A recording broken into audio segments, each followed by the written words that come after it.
और हम वो हैं। हमारे नबी के ऊपर अगर इल्जाम लगता है कि आपके नबी ने भी तो मौलाना 27 जंगें लड़ी, 27 गज़वात मोहम्मद रसूलुल्लाह शामिल हुए और तकरीबन 47 सरिया, 27 गज़वात यानी बनफ्से नफीस, जिनमें 9 जंगों में आमने सामने लड़ाई हुई, सामने मद्दे मुकाबिल से। लेकिन आप अलैहिस्सलातु वस्सलाम ने किसी इंसान का एक कतरा खून नहीं बहाया, बल्कि आपने तो यूं कहा कि मन सलिमल मुस्लिम मन सलिमल मुस्लिमून मिन लिसानिही व यदिही। अलिफ लाम को लाजिम मत कीजिए, मुतअद्दी कर दीजिए कि मुसलमान वो है जिसके हाथ से, अ मुस्लिम कंप्लीट वो है कि जिसके हाथ के जुल्म से, पैर के जुल्म से दूसरे हमारे भाई जो महफूज रहते हो, उसको मुसलमान कहा जाता। अल्लाह के नबी 27 गज़वात में गए, 9 जंग में शरीक हुए, लेकिन नबी ने पेश कदमी नहीं की थी जंग में। बल्कि अगर आपके गांव में कोई दुश्मन आ जाए, डाकू आ जाए, तो आपको तलवार लेकर निकलना या आपका अधिकार नहीं, आपकी जिम्मेदारी। भारत के सुप्रीम कोर्ट भी यही कहता है कि सेल्फ डिफेंस के लिए अगर आपको ईंट उठाना पड़े या पत्थर उठाना पड़े, दुश्मन का सर कुचलना पड़े अपनी जान को बचाने के लिए, तो सुप्रीम कोर्ट आपको ये परमिशन देता है, आपको ये इजाजत देता है, इसलिए कि आपको जान बचाना है। मेरे भाइयों, इल्जामात लगते रहते, लेकिन मैं इस मूड में नहीं हूं कि लंबी तकरीर करूं। इतनी बात मैं कहकर जाना चाहूंगा। हजरत को बुलवा लीजिए, मेरी बहुत हो ही नहीं रही मुझसे। तो इस तहजीब को हम लोग जिंदा रखें। बहुत सारे हमारे हिंदू भाई यहाँ पर बैठे हुए, मैंने उनको गीता का पहला श्लोक पढ़कर बताया कि सबसे पहला जो गीता का है वो धर्म की बात, धर्म का लफ्ज इस्तेमाल हुआ, धर्म क्षेत्र, कुरुक्षेत्र।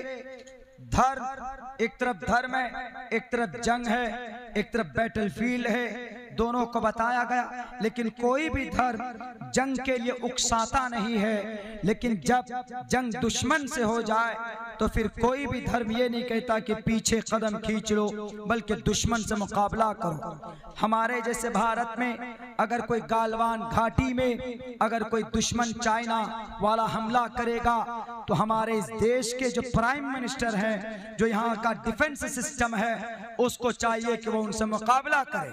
हमको भी जरूरत पड़ेगी हमारी, तो हम भी अपना खून देने के लिए तैयार हो जाएंगे, अपनी जानों को सुपुर्द कर देंगे, लेकिन कभी पीछे कदम नहीं हटाएं। ये तब होता है जब कोई आप पर आक्रमण करता, लेकिन धर्म के नाम पर तशद्दुद, जुल्म, ज्यादती, मंदिर मस्जिद, अभी ज्ञानवापी मंदिर, विश्वनाथ ज्ञानवापी मस्जिद, विश्वनाथ मंदिर, हनुमान चालीसा अजान, हमने इसके ऊपर 1.5 घंटे की तकरीरें की और हमने कंपेयर करके बताया है कि अजान का मतलब अलग है, हनुमान चालीसा का मतलब अलग है। जय हनुमान ज्ञान गुण सागर, जय कपीस तेहो लोक उजागर, रामदूत अतुलित बलदामा, अंजनी पुत्र पवन सुतनामा, महावीर विक्रम बजरंगी, कुमति निवार सुमति के संगी, कंचन वरन विराज सुबेशा, कानन कुंडल कुंचित केशा। इसमें इससे पहले एक लाइन है, महावीर विक्रम बजरंगी कुमति निवार। मैं इसको बताना चाहता हूं, कुमति निवार, जिसके दिमाग खराब हो जाते हैं तो हनुमान उसके दिमाग को ठीक करते थे। कुमति निवार सुमति के संगी, और जो अच्छे होते थे हनुमान जी उसको आगे बढ़ाते थे, हनुमान जी उसकी तारीफ करते थे। ये हनुमान चालीसा का मतलब। इधर अजान में कहा गया अल्लाहु अकबर, अल्लाह सबसे बड़ा, अल्लाह सबसे बड़ा, अशहदु अल्ला इलाहा इल्लल्लाह, मैं गवाही देता हूँ अल्लाह के सिवा कोई माबूद नहीं, अशहदु अन्न मुहम्मद रसूलुल्लाह, मैं गवाही देता हूँ मोहम्मद अल्लाह के रसूल। हय्या अलस सलाह, नमाज के लिए आओ, हय्या अलल फलाह, कामयाबी की तरफ आओ। अल्लाहु अकबर, अल्लाहु अकबर, अल्लाह के सिवा कोई माबूद नहीं, ला इलाहा इल्लल्लाह। बताइए कोई मतलब गलत है इस अजान का या हनुमान चालीसा का कोई मतलब गलत? लेकिन क्या पता नहीं क्या आंधी सी आ गई, एकदम माइक हॉर्न बांटने लगे, ये कोलम बांटने लगे कि जाइए अजान के वक्त में पढ़िए, कोई लेना देना नहीं। मेरे हिंदू भाइयों, शिद्दत के साथ इस तरह के उग्र का, इस तरह के नफरती बातों का बायकॉट कीजिए। आप अपने समाज से, आप अपने धर्म के अंदर, धर्म पुण्य के लिए, धर्मो रक्षति रक्षतः, धर्म के मुताबिक जिंदगी गुजारेंगे तो धर्म आपकी रक्षा करेगा। अगर सिर्फ धर्म के नाम पर यह जुल्म ज्यादती होगी, बहन माहनूर की इज्जत लूटी जाएगी, तो याद रखो कि आप इंसानों की शक्ल में जानवर है। ये मैं नहीं कहता हूं, ये मनुस्मृति कहता है के मृत्यु लोके भुवि भार भूता मनुष्य रूपे निमर्गाश चरंती, कि इस जमीन पर एक बोझ हो आप कि धर्म के नाम पर अगर आपने कोई भी काम किया, किसी को तकलीफ पहुंचाई, तो वह धर्म नहीं है। धर्म कभी भी किसी के ऊपर जुल्म ज्यादती का इजाजत देता ही नहीं है। कोई भी धर्म, चाहे क्रिश्चियन हो, जैन हो, इस्लाम में तो तशद्दुद शिद्दत के साथ मना है। अभी कश्मीर के अंदर एक एक्ट्रेस को मार दिया, किसी ने मार दिया, जान मर्डर कर दिया, और मीडिया में क्या बात फैलाई गई कि उसने कलीमा नहीं, उसने पर्दे में अपने आप को कवर नहीं किया था, शरीयत को नहीं मानती थी, इसलिए उसको फला मुस्लिम जवान ने उसको जिहाद के नाम पर उसको मार दिया। बिल्कुल गलत। अगर अब्दुल्ला सालिम शराब पिए, अब्दुल्ला सालिम डांस करे, अब्दुल्ला सालिम बराना होकर अपनी जिंदगी गुजारे, शराब पिए, जिना करे, कुछ भी करे, तो ये पर्सनल मामला अब्दुल्ला सालिम के साथ होगा। अब्दुल्ला सालिम को कत्ल करने की परमिशन ना तो इस्लाम देता है, ना तो भारत का संविधान देता। हाँ, अब्दुल्ला सालिम को समझाया जाएगा कि अब्दुल्ला सालिम आपका यह अमल गलत है। शरीयत, कुरान, इस्लाम ये कहेगा कि अब्दुल्ला आप जिना मत करो, जिना गुनाह है, आप गलत रास्ते पर मत चलो, ये जुल्म है। इतनी बात जरूर, लेकिन अब्दुल्ला सालिम के ऊपर जुल्म ज्यादती करने की परमिशन किसी को नहीं। और उसको जोड़ दिया कि उस एक्ट्रेस को मुसलमानों ने मारा, उसको कहा कि तुम पर्दा करो, पर्दा नहीं करती थी, तो मुसलमानों ने जिहाद के नाम पर उसको मार दिया। अगर कोई कलिमा ना कबूल करे जब उसको मारने की परमिशन नहीं है, क्योंकि कुरान कहता है ला इकराह फिद्दीन, उसके ऊपर जुल्म ज़्यादती की परमिशन नहीं है, तो बताइए जरा हिंदू भाइयों या मुसलमानों, अगर वो हीरोइन थी तो उसका अमल उसके साथ था, उसके पास तबलीग करते, उसको बताते। अगर किसी ने मारा उसको उसकी पर्सनल जाती दुश्मनी होगी। इन्हीं बातों को मीडिया में फैलाकर इस्लाम को बदनाम किया जाता। जब नबी को इजाजत नहीं दी गई कि आप किसी को हिदायत नहीं दे सकते, तो कश्मीर का मुसलमान हो कि बिहार का मुसलमान, किसी मुसलमान पर या किसी गैर मुस्लिम पर जुल्म ज़्यादती करने की परमिशन कहीं से कहीं तक नहीं दी जाती। इस्लाम का ये तरीका नहीं, शरीयत का ये पैगाम नहीं। अगर जो शरीयत को बदनाम करना चाहते हैं वो ज़मीर बेच चुके हैं, वो ईमान फरोश बन चुके हैं। लाख कोशिश कर लो इस्लाम को बदनाम करने के लिए, इस्लाम कभी बदनाम नहीं हो सकता। हमारा जजमेंट इस्लाम देखा जाएगा, इस्लाम को समझा जाएगा कुरान के आधार पर, मोहम्मद रसूलुल्लाह के आधार पर, सहाबा किराम के आधार पर, अहादीस के आधार पर समझा जा सकता है। किसी पर्सनल मुसलमान की जिंदगी को देखकर इस्लाम को नहीं समझा जा सकता। इसलिए कि मुसलमान गुनाह भी करता, मुसलमान शराब भी पीता। कोई ये कहेगा कि मुसलमान शराब पीता तो इस्लाम में शराब जायज नहीं।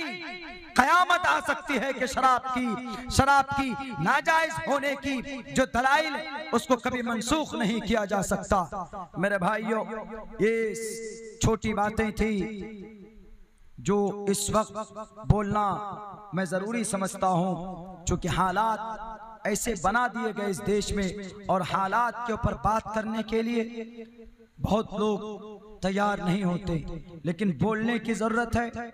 इस्लाम को बदनाम करने की जो साजिशें, देखिए जेनोसाइड की पूरी प्लानिंग हो चुकी, यानी नरसंहार की इस देश में। अब से पहले कहाँ हुआ?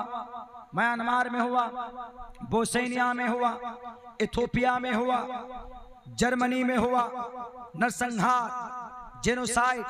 और जेनोसाइड अचानक जंग करके हमला नहीं करते, ऐसी माहौल बनाते मीडिया के जरिए। इसकी क्या रियलिटी है जर्मनी के अंदर हिटलर ने कैसे जुल्म ज्यादती की, 6 लाख बल्कि कहा जाता है कि कई करोड़ यहूदियों को मरवाया।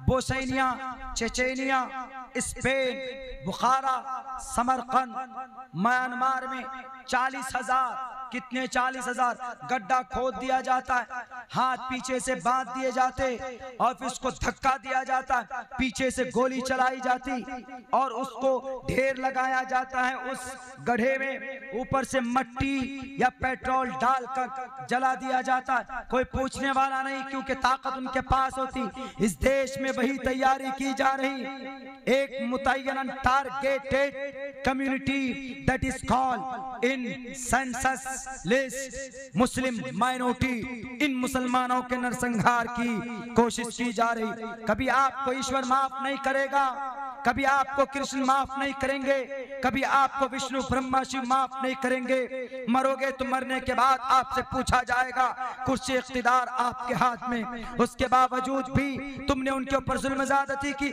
अगर ठान लिया है कि नहीं मारना है इन्हें, तो हम तो कुछ नहीं, ईश्वर के सामने तुम्हें जवाब देना होगा और तुम्हें अपने किए एक एक कर्म का हिसाब तुमको देना पड़ेगा। इसलिए कि परमात्मा कहता है कि मरने के बाद तुम्हें लौटकर मेरे पास आना है। अविक्तम विक्ति मा पन्यम मन्यन्ति माम बुद्धम परम भाव मजानंतो ममा वियमानुत्तमम। इसलिए कि इंसान मरेगा, न मरना ईश्वर की सिफत है, अल्लाह की सिफत है, मरना इंसान की सिफत है, मखलूक की सिफत है।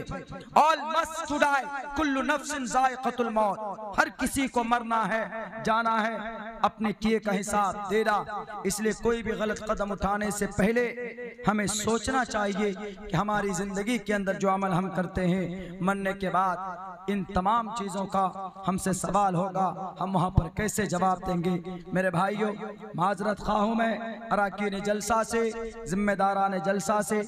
मेरी आवाज़ ऐसी हो गई इसलिए कि मुस्तकिल इस्तेमाल हो रहा हूं मैं, लेकिन 1-2 दिन आराम की जरूरत पड़ेगी।